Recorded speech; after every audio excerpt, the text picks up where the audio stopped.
Assalamualaikum warahmatullahi wabarakatuh. Alhamdulillah hari ini kita masuk ke pertemuan yang ketiga, akan membahas konsep bahasa Indonesia yang baik dan benar sesuai ragam bahasa bidang ilmu. Slide selanjutnya, kita mau mencoba melihat seperti apa konsep bahasa Indonesia yang baik dan benar. Secara umum, konsep bahasa Indonesia yang baik yaitu penggunaan bahasa Indonesia sesuai situasi dan kondisi penutur, dalam situasi formal dan situasi tidak formal. Kemudian, konsep bahasa Indonesia yang benar yaitu penggunaan bahasa Indonesia sesuai kaidah dan tata bahasa Indonesia yang berlaku. Nah, jika digabungkan kedua unsur bahasa Indonesia yang baik dan benar itu berupa penggunaan bahasa Indonesia sesuai situasi dan kondisi penutur dan sesuai kaidah tata bahasa Indonesia yang berlaku. Nanti kita akan coba bahas secara detail contoh-contohnya seperti apa, namun di slide ini kita hanya mencoba melihat gambaran secara umum saja. Berbahasa Indonesia dengan baik dan benar dapat diartikan pemakaian ragam bahasa yang serasi dengan sasarannya. Di samping itu, mengikuti kaidah bahasa yang benar. Ungkapan bahasa Indonesia yang baik dan benar mengacu ke ragam bahasa yang sekaligus memenuhi persyaratan kebaikan dan kebenaran. Bahasa yang diucapkan bahasa yang baku. Berbahasa Indonesia dengan baik dan benar mempunyai beberapa konsekuensi logis terkait dengan pemakaiannya sesuai dengan situasi dan kondisi. Pada kondisi tertentu, yaitu misalnya pada situasi formal, penggunaan bahasa Indonesia yang benar menjadi prioritas utama.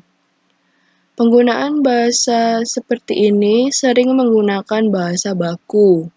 Kendala yang harus dihindari dalam pemakaian bahasa baku ini antara lain disebabkan oleh adanya gejala bahasa seperti interferensi, integrasi, campur kode, alih kode, dan bahasa gaul yang tanpa disadari sering digunakan dalam komunikasi resmi. Hal ini mengakibatkan bahasa yang digunakan menjadi tidak baik. Misalnya dalam pertanyaan sehari-hari berikut ini, seharusnya menggunakan bahasa tidak baku, karena berada pada konteks situasi yang tidak resmi. Seperti pada contoh, apakah kamu ingin menyapu rumah bagian belakang? Apa yang kamu lakukan tadi? Contoh tersebut bisa kita bandingkan dengan dialog antara seorang guru dengan seorang siswa yang memang seharusnya menggunakan kata yang baku karena berada pada situasi yang resmi. Seperti pada contoh dialog berikut ini. Rino, apakah kamu sudah mengerjakan PR? Sudah saya kerjakan, Pak. Baiklah kalau begitu. Segera dikumpulkan, ya. Terima kasih, Pak.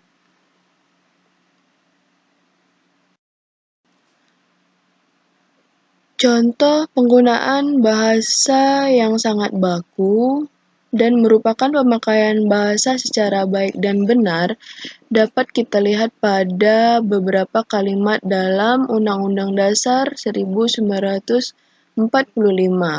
Antara lain, Undang-Undang Dasar 1945, pembukaan bahwa sesungguhnya kemerdekaan itu ialah hak segala bangsa, dan oleh sebab itu, penjajahan di atas dunia harus dihapuskan, karena tidak sesuai dengan peri kemanusiaan dan peri keadilan. Contoh lain dapat kita lihat dalam tawar-menawar di pasar, misalnya pemakaian ragam baku akan menimbulkan kegelian, keheranan, atau kecurigaan.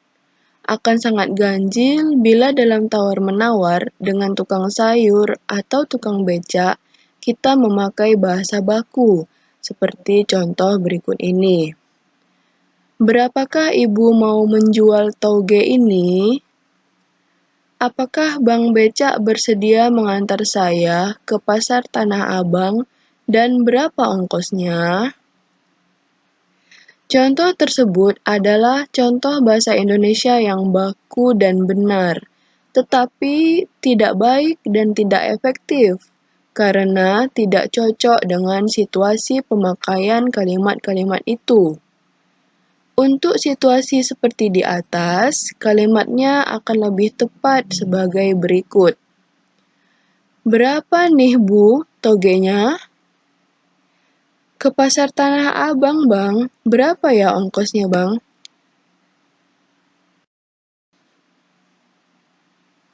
Perbedaan antara bahasa Indonesia yang baik dan benar dengan bahasa gaul dapat kita lihat pada contoh penggunaan kata aku, saya, dan kata gue. Dari contoh tersebut, perbedaan antara bahasa yang baku dan bahasa yang tidak baku dapat terlihat dari pengucapan dan tata cara penulisannya. Bahasa Indonesia yang baik dan benar merupakan bahasa yang mudah dipahami, bentuk bahasa baku yang sah, agar secara luas masyarakat Indonesia dapat berkomunikasi menggunakan bahasa nasional, seperti pada contoh alinea Ikrar Sumpah Pemuda. Kami putra dan putri Indonesia menjunjung bahasa persatuan, bahasa Indonesia. Demikianlah bunyi alinea Sumpah Pemuda yang ketiga telah dirumuskan oleh para pemuda yang kemudian menjadi pendiri bangsa dan negara Indonesia. Bunyi alinea ketiga Ikrar Sumpah Pemuda itu jelas bahwa yang menjadi bahasa persatuan bangsa Indonesia adalah bahasa Indonesia. Kita sebagai bagian bangsa Indonesia sudah selayaknya menjunjung tinggi bahasa Indonesia dalam kehidupan sehari-hari.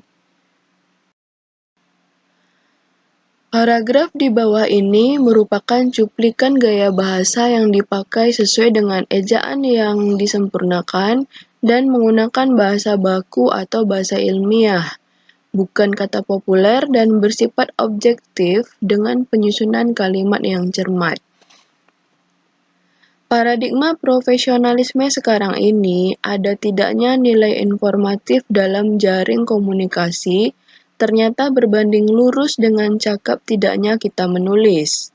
Pasalnya, selain harus bisa menerima, kita juga harus mampu memberi. Inilah efek jurnalisme yang kini sudah menyesaki hidup kita. Oleh karena itu, kita dituntut dalam hal tulis-menulis demi penyebaran informasi. Namun persoalannya adalah apakah kita peduli terhadap laras tulis bahasa kita.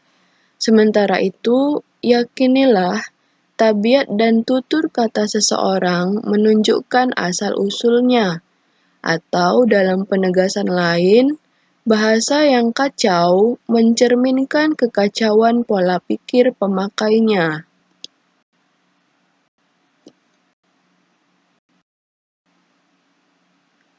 Slide selanjutnya, kita akan mencoba membahas ragam bahasa Indonesia yang baik dan benar sesuai bidang keilmuan kita masing-masing.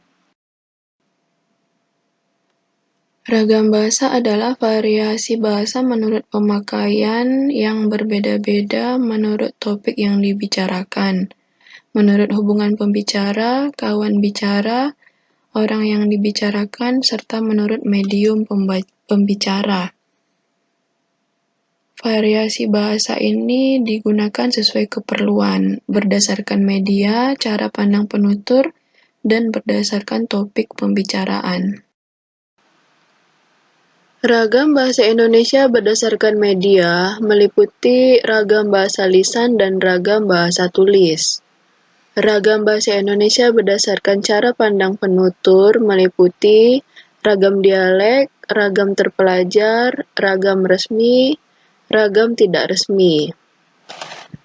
Ragam bahasa Indonesia berdasarkan topik pembicaraan meliputi ragam bahasa ilmiah, ragam hukum, ragam bisnis, ragam agama, ragam sosial, ragam kedokteran, ragam pendidikan, ragam sastra, dan ragam sesuai bidang keilmuan. Ini termasuk ragam bahasa Indonesia berdasarkan topik pembicaraan. Ragam bahasa Indonesia yang baik dan benar sesuai bidang ilmu, kita akan mencoba lihat ada 3 bidang, yaitu yang pertama ragam bahasa bidang ilmu Al-Quran dan tafsir, kemudian yang kedua ragam bahasa bidang manajemen pendidikan Islam, kemudian yang ketiga ragam bahasa bidang akuntansi syariah. Ragam bahasa bidang ilmu Al-Quran dan tafsir dapat kita lihat pada paragraf berikut ini. Tafsir merupakan salah satu materi terpenting dalam studi Islam karena posisi Al-Quran sebagai sumber utama ilmu pengetahuan dalam Islam. Oleh sebab itu, Prodi Ilmu Al-Quran dan Tafsir didirikan untuk mencetak para sarjana yang mampu menguasai ilmu-ilmu Al-Quran, metodologi penafsirannya, dan tantangan yang dihadapinya. Penguasaan ilmu-ilmu Al-Quran sangat penting, utamanya untuk menjelaskan kedudukan Al-Quran sebagai wahyu Allah yang otentik. Penguasaan metodologi juga sangat diperlukan untuk memfungsikan Al-Quran sebagai petunjuk guna menyelesaikan persoalan-persoalan keilmuan maupun kemasyarakatan dalam Islam. Selanjutnya, ragam bahasa bidang manajemen pendidikan Islam dapat kita lihat pada paragraf berikut ini. Manajemen pendidikan Islam adalah suatu proses pengelolaan lembaga pendidikan Islam secara Islami dengan cara mensiasati sumber-sumber belajar dan hal-hal lain yang terkait untuk mencapai tujuan pendidikan Islam secara efektif dan efisien. Makna ini selanjutnya memiliki implikasi-implikasi yang saling terkait dan membentuk kesatuan sistem dalam manajemen pendidikan Islam. Berikutnya, ragam bahasa bidang akuntansi syariah juga kita bisa lihat dalam beberapa paragraf. Di sini kita coba ambil satu paragraf saja yang memaparkan ragam bahasa akuntansi syariah. Akuntansi syariah adalah bidang akuntansi yang menekankan pada dua hal, yaitu akuntabilitas dan pelaporan. Akuntabilitas tercermin dari tauhid, yaitu dengan menjalankan segala aktivitas ekonomi sesuai dengan ketentuan Islam. Sedangkan pelaporan adalah bentuk pertanggungjawaban kepada Allah dan manusia.